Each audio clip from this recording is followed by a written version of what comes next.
Hey Leo, this is Perrymore Tarot's weekend reading for November 4th through the 6th, 2022. This is for Leo. Last shuffle here for Leo. Leo, what do we have? We have transformation in friends and colleagues. I think that this looks like you changing. If it is at work, you're going through some changes, or your friends or colleagues are going through some changes. And mostly the changes are coming because you stand out. You're standing out here. There's a star in judgment energy. It's like no matter what, you shine. You're someone who people notice. And it's like no matter what they do, they notice you the first time. It's like, you know how they say first impressions are everything?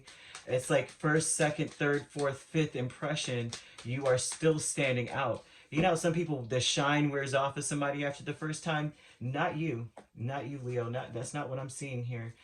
We have Chariot and Queen of Swords here. And so this Queen of Swords energy, you're changing into someone rapidly who has some healthy boundaries. Very healthy boundaries. Whereas before, maybe you were, you may have ignored people or kept people at bay. A lot of people find Leos to be very, very friendly, and they are more so cordial than they are friendly. To be honest, they just treat people how, in a way where it's like, this is not, they don't burn bridges unless it's like you hand them the matches. You know, it's like, then okay, fine, you want to burn the bridge, cool, let's do it then. So with Chariot and Queen of Swords, though, that tells me that you are rapidly becoming someone who has very healthy boundaries. Your friends and colleagues want to merge, mix, mingle with you here with the Lovers. You have a lot of air energy around you. Even Cancer, you could be a Cancer Leo cusp here. Ooh wee, or Leo Virgo cusp, even at that.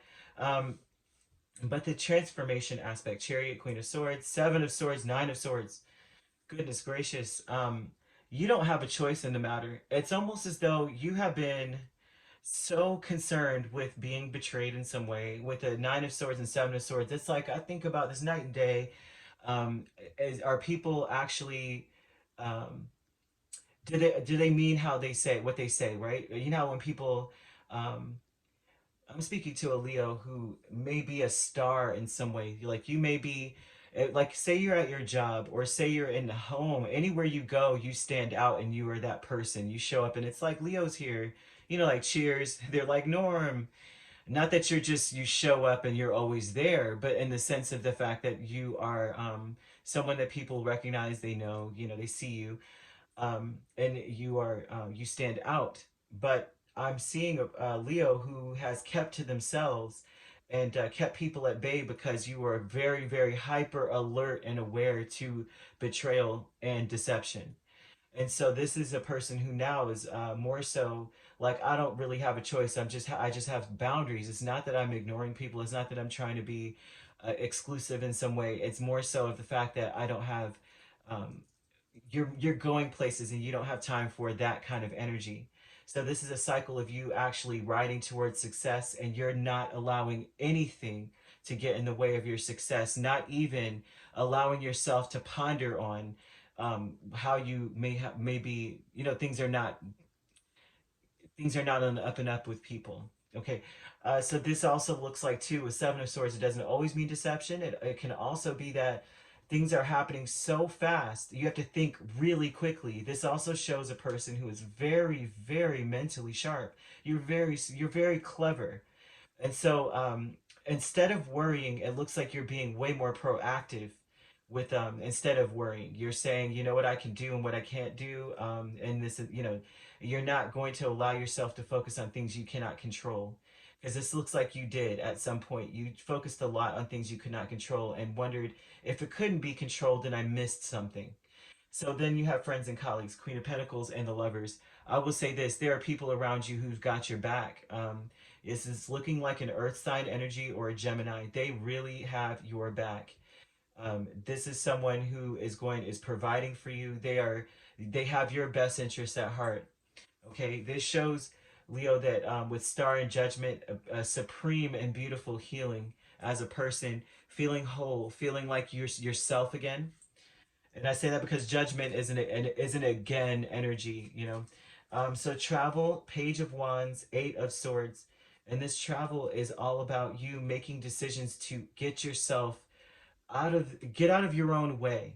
Okay? You're this is any event that you that occurs, any situation that comes up, you are going to be more proactive, actually quite excited to get out of your own way. You're going to make a lot more impromptu decisions, especially with the Seven of Swords. But this is actually what it may look like to people outside is that you're being immature, that you're not thinking it through.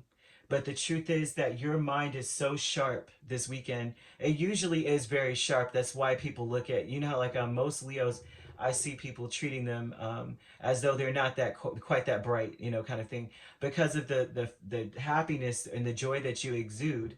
And not only that, it's because of the fact that you're so quick, and the way that you compute things is you compute them so quickly that it would look like you're acting prematurely. And so this looks like you still in this energy, but it's because you realize I don't want to be thinking the worst about anything. As soon as I feel the inspiration, I'm jumping on it. And it's actually quite wise. It's going to help you a lot in the long run throughout this weekend. That here you are, if you focus on the negative, I would say this: if you focus on the negative, it's going to ruin you. If you focus on what could go wrong and what didn't go, you know, go right and all that, it's going to ruin you. So it's very important that you do. You're back to yourself again. Okay. And so the new beginnings aspect with the moon and three of swords, and this moon energy would tell me that you don't really know how things are going to come together, right? But all you know is that you may have a peace of mind about things changing for you. This is like a new beginning of a peace of mind. Whereas for a while you may have been stuck in the healing phase of disappointment and sadness in some way with the three of swords. You may have been in that for a while. With the moon, this is like an untold time of this energy of feeling this way. They're showing here though now that this new beginning is one of, now I have a peace of mind. I can push things out that don't help me, that hinder my progress towards success. You could be dealing with a Pisces, Cancer. I see Cancer pretty, and I see Aquarius, another Leo here, even Sagittarius and Aries as well. I saw, yeah, Aries. And then we have Gemini, we have Taurus, Virgo, Capricorn as well. And they're just saying here that you've come a long way, and that it's important that you don't let anything, you jump through obstacles rather quickly. If you see an obstacle and you see a solution, just jump on it. Don't allow yourself to overanalyze anything. Trust your first mind. Your first mind is actually it's all the way there. And whenever you start to feel as though you don't know which way to turn, it's very important that you meditate, or you spend a little I would say spend more time on keeping your eye or your focus on your goal. If you notice, if you're trying to draw a straight line, right? Spirit showing me a straight line, how you could draw a straight line. You don't have to use a ruler. You make 2 points on your paper, and then you put your pencil on the first point, and then you keep your eye on the second point. You don't watch your pencil do jack. Then you drag the pencil across to the second point. You will see a straight line completely, versus if you paid attention to the line, it goes all up and down, looking like a heartbeat on your paper. And they're saying that that is how you need to focus on things. If you have a goal, you keep your eye on that goal and you keep moving towards that goal, you will get there. But if you are letting your mind go to all of the contingencies, what could go wrong, this and that, you're going to ruin. You're going to lead yourself into ruin. And so that's what Spirit wants to let you know. So keep that in mind, Leo, over the weekend. All right. If you'd like to book a personal reading with me, my links are on my page. Peace, love, and light. Take care.